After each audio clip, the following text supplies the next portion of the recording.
আমি একটি গজল বলবো। ক্ষণে ক্ষণে কবরে ডাকে, আইরে আমার বাড়ি, মাটির উপর থাকবি রে তুই দিন কয়েক চারি, ও তুই দিন দুয়েক চারি। ক্ষণে ক্ষণে কবরে ডাকে, আইরে আমার বাড়ি, মাটির উপর থাকবি রে তুই দিন কয়েক চারি, ও তুই মাটির উপর থাকবি রে তুই দিন কয়েক চারি, ও তুই দিন দুয়েক চারি।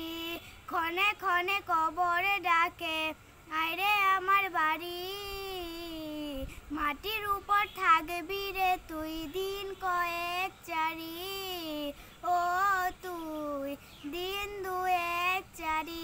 আসসালামু আলাইকুম। আমার গল্পটি যদি ভালো লাগে একটা লাইক কমেন্ট শেয়ার এবং সাবস্ক্রাইব করুন। আশা করি ভালো লাগে।